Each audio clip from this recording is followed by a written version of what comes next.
Hi, this is Sagar Krishnan from Collegedunia. As you know, we have started an interview series of dignitaries from different colleges in all across India. This is because we wanted to understand your perspective so that students can get to know about the college beforehand, before they join the college. So we have done around 2,000 interviews till now with a lot of dignitaries. So on top of that, it is really honor that you are there today to share your inputs and the views of KKWIEER and particularly mechanical department for that matter. So can you just introduce yourself, sir, for the audience? Yes, thank you, Sagar. My name is Murugkar, and I'm professor at KKWIEER Institute of Engineering Education and Research in Nashik, and I'm also working as head of the department. I did my master's from IIT Mumbai in energy systems engineering. It's a multidisciplinary branch which overlaps with mechanical as well as electrical engineering. So energy systems engineering has been my area of interest, and my subjects of interest are also in the same area, basically thermal engineering, heat transfer, thermodynamics, power plant engineering, and these are the subjects which I teach. And recently I have been teaching a subject in first year, which is engineering mechanics. So I've been with this institute for a pretty long time now, and teaching is my passion. And along with that, there are many other things which we'll talk about, which I have tried to inculcate in my staff members. Have tried to build an environment of a teaching learning environment which is more conducive, and the attempt is to lay a foundation for students to be a good professionals in their life. Okay, great, sir. So, as you mentioned, as a HOD of mechanical department, what are the basic responsibilities and roles towards the student that you pursue on day-to-day basis? Okay, day-to-day basis, there are certain administrative things, right? So, typical things like any academic work, preparing the timetable, the subject distribution, some work related to admissions, some work related to placements, although we have placement department. And these are the routine administrative kind of work. And apart from teaching guidance during seminars, student seminars, as well as projects, right? So, and these are day-to-day things, the many things that they come across. So these are administrative things. But, if my aim and my effort has been to make my department as much as possible less hierarchical. One thing I have observed in Indian education system is that this system has become too much hierarchical, and as a result, there are barriers in communication between students and teachers, between teachers and their seniors, with HODs. So these kind of hierarchical system really kills the spirit of a teaching learning environment, and this is something which is relatively less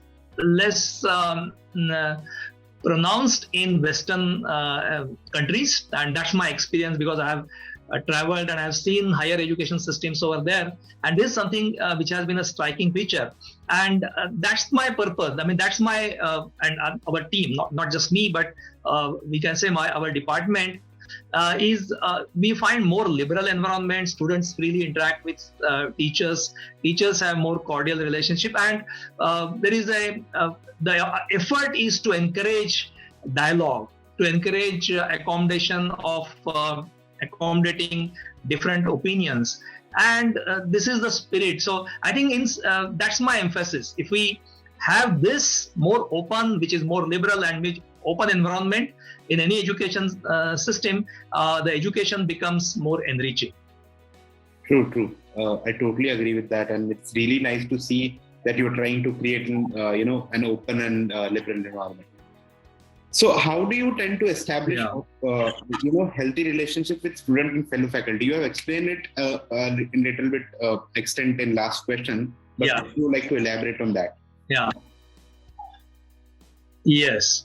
So I did talk about it, but in an abstract way. I think it's there are two things. One is the way you deal with students, right?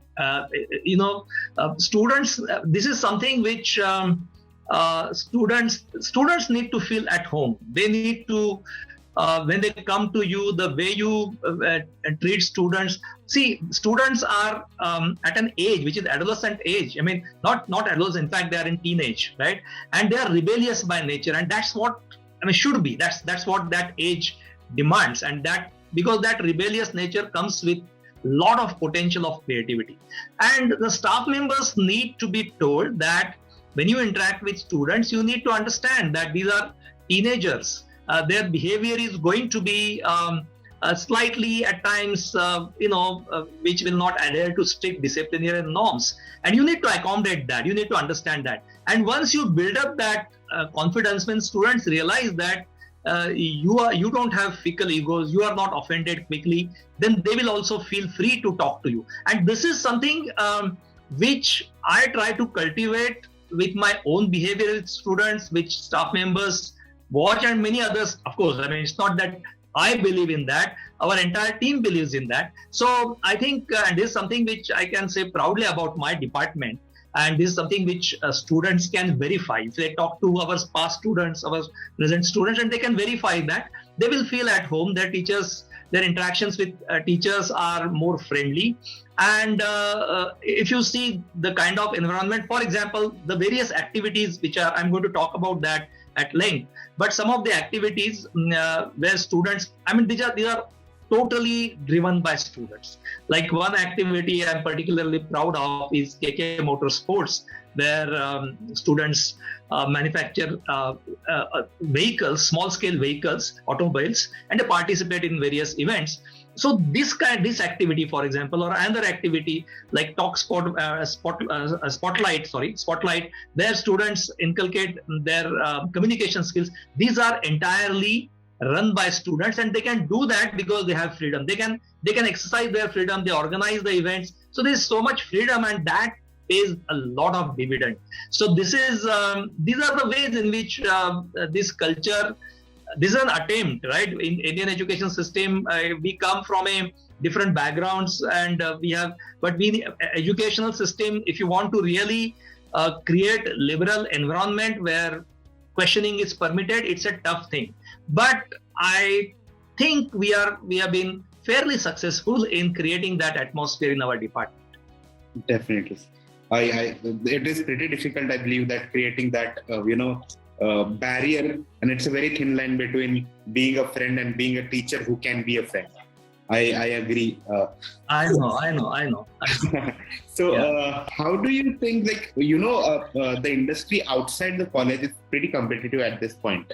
So, how do you try to bring a practical approach towards the subject and make it industry oriented? Yes, that's a very challenging task. And see, one is there's a syllabus, right? We are affiliated to Pune University, and from a year now, or maybe after a few months, we will gain at autonomous status, and then we can frame our syllabus. But at the moment, we are affiliated to. We will be affiliated, but we will have autonomy, a status of autonomy in short time. But at the moment, the syllabus is set by university. But one is that you can participate in syllabus framing and accommodate the requirements of the industry. That's one thing. But going beyond that, that really doesn't. That's not an important thing. I think ideally, if we were to work in an ideal environment, I think that half of the time students should be spending in the world of work, and remaining half they should be studying the concepts, studying the theory part, right? So if that kind of blending is achieved, that will be great. But this is, for many reasons, it's not just possible. So what we do in our department, what we have done is always there is some in the syllabus. There is some recommended visits that you have to do some industrial visits per semester, 2 visits or something. But that is too little. So what we did, and we are fortunate that we are based in Nashik, Nashik, we have a thriving industry around us. So we have very close relationship with industry, and we have prepared a module.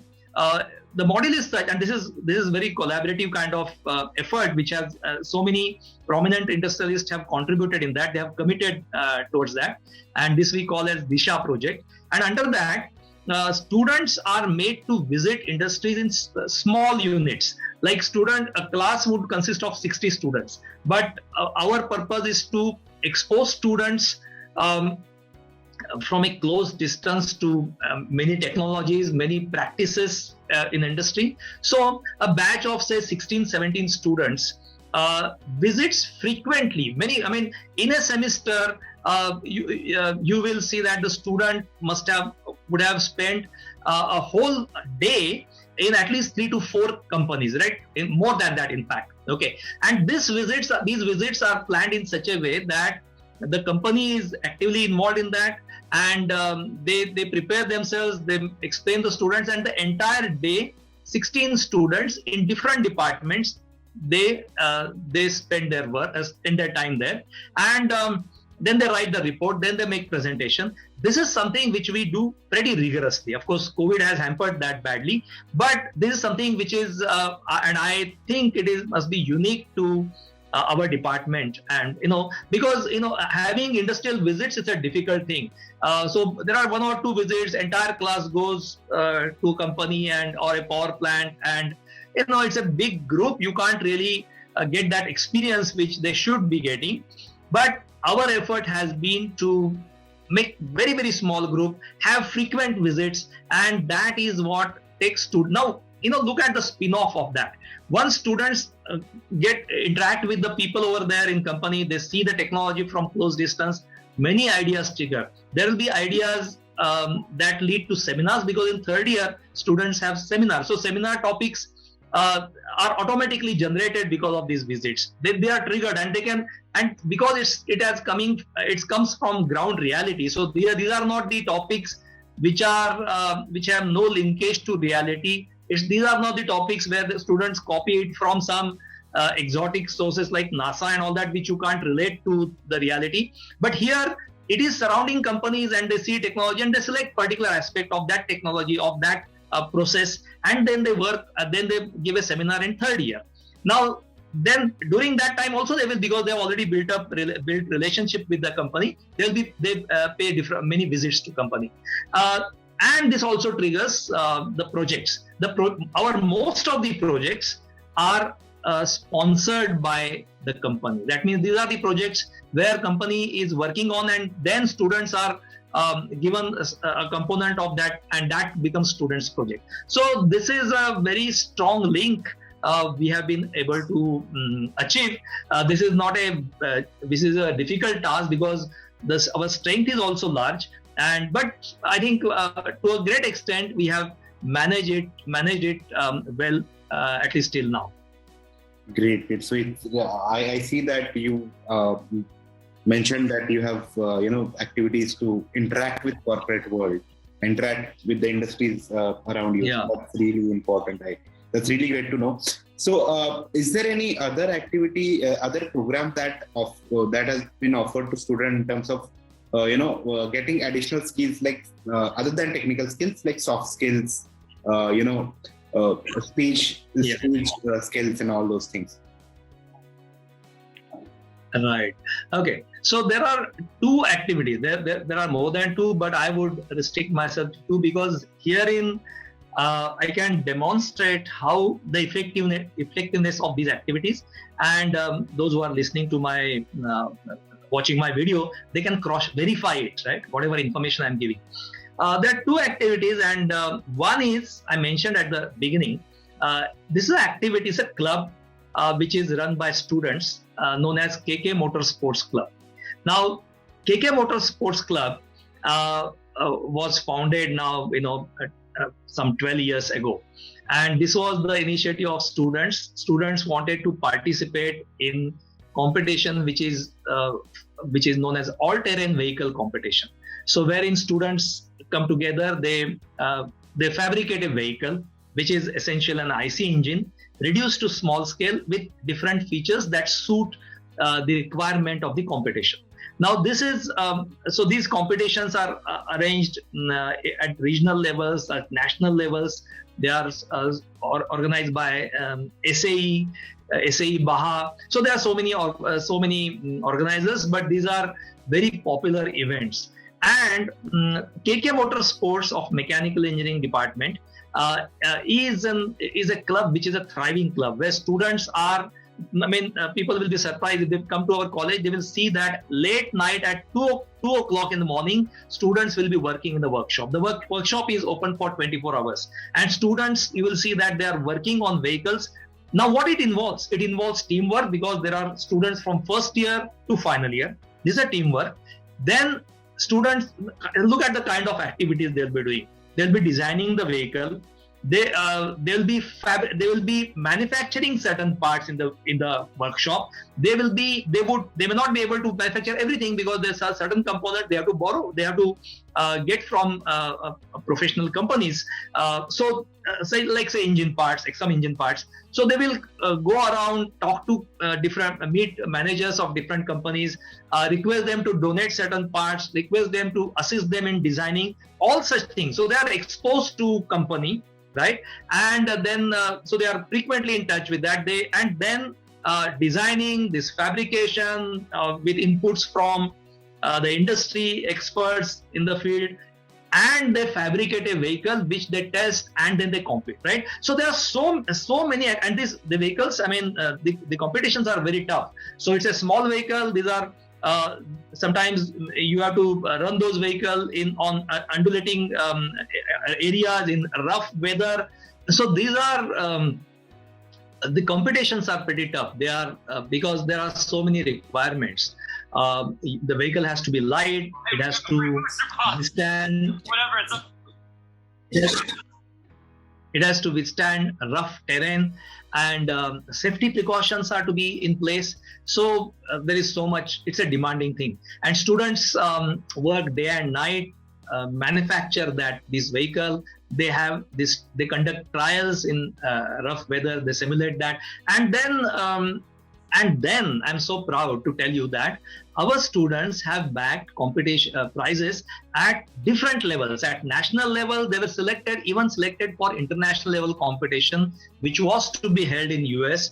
And we got they got sponsorship from from AICTE, All India Council for Technical Education. But unfortunately, because of COVID, that got cancelled. But so let me tell you the prizes they have bagged.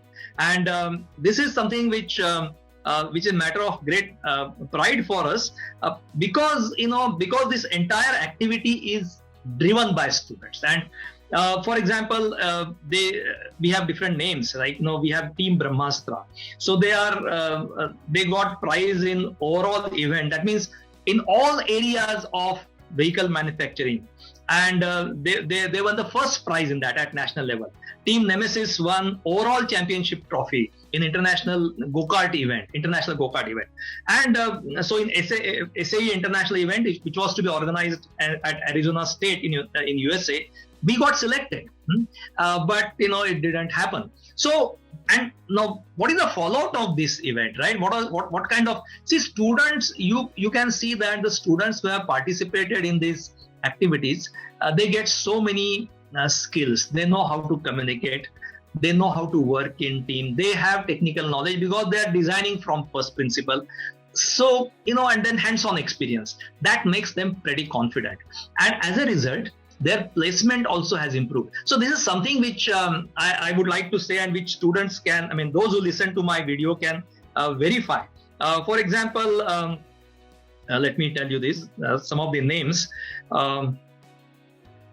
Okay, in 2019, our student Pratik Shroff. Now, Pratik Shroff was active member of this KK Motorsports, and he got a appointment from ARAI, and his package was 14 lakhs per annum. It was a big package and he gives credit for all this to the days and nights he spent at workshop because of these activities. There are many other students, right? There is Shubham Diute, who also got in FinIQ. He got an excellent job. Then Murlidhar, there is Yadnesh Bor. He was placed in Bosch, and again because of the skills he developed here. So there are many other students, but so the students who work on this, they are different. They emerge as I can say industry ready engineers. Now that's one activity. I would like to talk about another activity with great pride, and that is Spotlight. Now Spotlight is a activity. It is again run by students, but my participation and our staff members are also involved in that. This is to inculcate communication skills. Now the idea is to give students some interesting topic and make them present in front of a audience, and there is question answer session also. Something on the lines of TED Talk, I can say. And they have to present the idea in a short time and effectively. That's the challenge. So this many students come from vernacular medium. They need to practice speaking in English. And those who are from English medium, they also need to practice because they might not, they have stage fear. For example, our one student, Rahil Mansoori, again, you can Google, find about him. Rahil Mansoori is a product of this Spotlight event. Rahil Mansoori, he was a student who couldn't face 10 students. He couldn't speak to 10 students. He had that fear psychosis. But when he entered this club, he developed so much that he went on to win an international competition which was held in London. So he bagged second prize over there. He went to London. And this was when he was still in his third or final year student, right? And he gives entire credit, he gives to this Spotlight activity. Now, this is one example. There are many other examples where students are hugely benefited. But again, Rahil would be available on internet. You can contact him. So I think these are the two activities which I will say it gives me a lot of satisfaction that this activity has made big impact on students' career. Great. I personally know that it's not easy to develop skills like soft skills and stage fear, and because of the exposure, international exposure the students are getting, it's really nice to understand that from your side and college's side, you are supporting these students in developing such kind of environment. So what are the intervention and approaches that you bring apart from curriculum you teach? I definitely understood about the events that you were talking about. Is there any additional things that you want to point out that these are the things who, other than this international exposure, are there any other things that you want me to point out? Do you expect me to talk about teaching learning, the new approaches we are adopting? Absolutely. Yeah. Okay, so this is something again. Our teaching so far has been delivery of lecture, and I think it's high time that delivering lecture for 45 minutes or 1 hour, and in that you try to make it interactive, ask questions, etc. But I think this mode of teaching has to change now.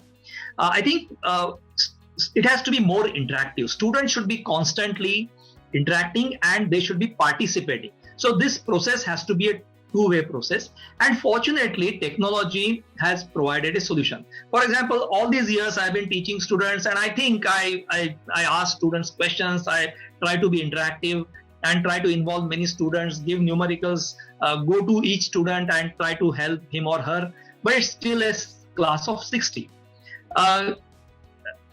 Can there be more effective tool which would assess the students' understanding and my own performance in real time in short intervals? Now this is possible. So we use certain tools wherein, so for example, I teach a concept, let's say, and the concept is taught in some 10-15 minutes. And after that, I wish to know whether students have grasped it.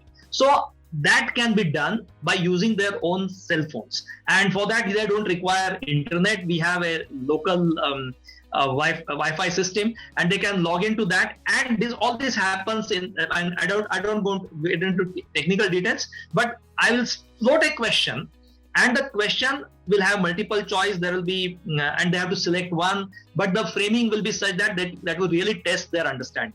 And I might give them 1 or 2 minutes, and when they press the button in real time in front of them on the whiteboard, they will get the entire analysis as to how many students have given correct answers, how many have given wrong answer, and which wrong answer they have given, and how much time they have taken. So their confidence level is also judged. So I can test students in my lecture of 1 hour. I can test students say 5 times, and it's very, very efficient. It doesn't really require, overall I can say it would take say 7 to 8 minutes for all these 4 or 5 tests. So I know whether all these 15 minutes, whatever I've talked, explained, has been understood, grasped by the students or not. Now this technique was not available, till to us, say 5 years ago. But now it's available. IT evolution has, and especially now after this pandemic, there are many other tools are coming.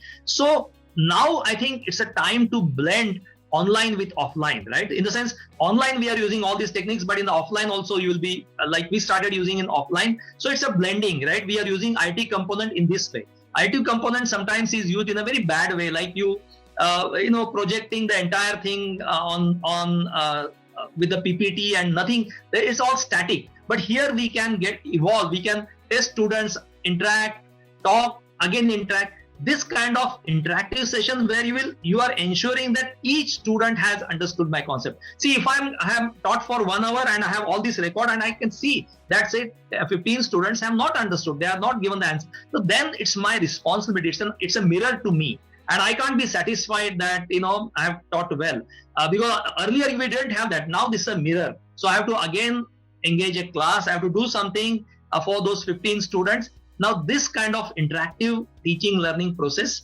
is something which we have started, and we will do it more rigorously hereafter. Great. I'm glad that you mentioned, more immersive and interactive teaching learning environment. And you used the correct word. Immersive is the correct word. I should have used that. That's the correct word. Yeah. So I would just like to understand, has been the IT, resources for the education sector, the adoption of which was very slow at this point. But has COVID has impacted in a way that the adoption has increased now? What are your thoughts on this? Yeah, it has increased now, and it would increase more also. And there is something interesting happening which I see in education system. See, as a teacher, I may be teaching for many years a subject, and now students, because they are forced to look at, go to internet, all the more because of pandemic, and they will be watching videos, they will be searching because it's online education. I'm teaching them online, they are also exposed to many other teachers who are teaching online. So there could be excellent teachers who are teaching online, right? And here I am now. So far, I was competing with, in a healthy way, competing with teachers in my department or other department. But now I have to compete with the world. Students are going to judge me. They are going to, they can see a good teacher, and they are going to compare me with that teacher. That's an additional burden on me because they are exposed to this, and there are excellent videos. So I am made to be on my toes. I have to keep on. I will also be watching these videos. Then I will have to improve my teaching. That's one very, very positive impact that one has to. That will be on teaching community. And it's a good thing. It's a threatening thing, but it's a good thing. Okay. Now, second part is, as I said, you can now club this. If you have some excellent videos, some excellent concepts are explained, there are certain good animations, right? And sometimes, ideally, the teaching should be experiential. So I should not start teaching something abstract. I should take some concrete example, make students experience that, right? Let's say engineering mechanics. I should, in fact, ideally give something in their hands to experience the force, for example, or experience gyroscopic couple. But this may not be possible always. But now I will have excellent videos, excellent animation. So I would send them, select them, and then interact, discuss on that, right? Now, all such combinations are possible. Now, there are so many combinations. In fact, entire lecture will be punctuated by this interesting intervention with IT tools. And the monotony will be gone. And the biggest advantage is that teachers will be kept on their toes. And that's something which we wholeheartedly welcome, and teachers should welcome. And that's something which this is going to keep teachers constantly improving their teaching methodology, new techniques. Something happens in some corner of the world, that is going to reach you. Students are going to watch that, and it should be on pressure on me to take good things from all over the world. Great. I believe that's the way to go ahead. I think that has been enforced on us because of this pandemic. That is something that is positive that we can think of. So overall, as we were talking about overall education delivery and all, what do you think your college's KKWIEER strength and how it can be enhanced in a longer term? You can talk about your department also, but overall, I want to understand about KKWIEER. Okay. See, one thing about KKWIEER, I am talking about our engineering, because there have been so many institutes under KKWIEER Education Society, but I'll restrict myself to KKWIEER Institute of Engineering Research and Education. So here, this institute is an old institute. If you remember, the first 5 private colleges that were founded in 80s. So ours is one of them. One of the first 5 in Maharashtra. So obviously, we are, being the oldest institute, we have a legacy. And so if you see in 80s, when first private engineering colleges came into existence, then there was staff which was also a good staff that came, because there was no many colleges at that time. So the quality had, unfortunately, when there is large supply, the quality has its effect of supply. But the quality was fairly good, and that the foundation which was laid at KKWIEER Institute was relatively better than other institutes. So in Nashik region, this is the only college which started at that time. All the other colleges have come later. Now that's an advantage. So our brand is established, and primarily our institute is known for good quality teaching, quality teaching learning experience. And this is something as a institute which is now many decades of existence.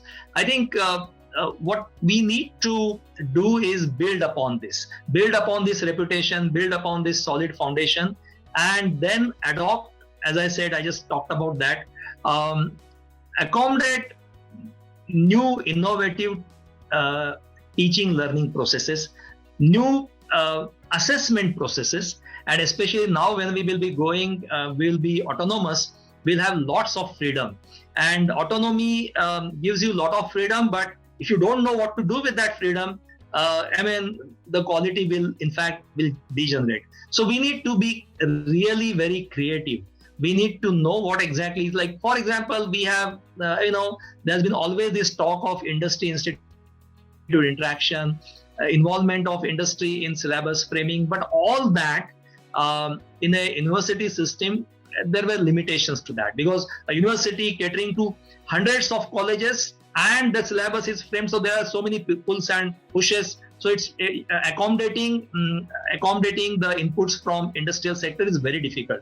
But now when an institute such as KKWIEER becomes autonomous, it's possible, and especially being in Nashik, it's possible for this institute to accommodate all the suggestions or creative ways of teaching that comes from industry, and we can have a nice blending of practical aspect and theoretical concept. So this blending is possible, and this is what KKWIEER should strive at, because ultimately the placement, the jobs, etc., all would depend upon how well the students have grasped the central concepts, how they are able to apply it in the world of work, and whether they are able to communicate, right? I think these are the things which matter. So if these 4 years, if our institute focuses on these three aspects. I think, and this is what we should be doing, and this is a challenge. And as I said, IT revolution and many interesting tools are there, and we should be using them, and without resisting our tendency to be orthodox. We should be opening out, or we should be open to all new changes that are taking place. Great, sir. So to close up, I would just like to ask you, being an experienced person in this industry and committed to KKWIEER since so very long time, what valuable advice you would like for the students, prospective students basically, for their career ahead after joining KKWIEER? Yeah. Okay. See, the advice is this. It's no.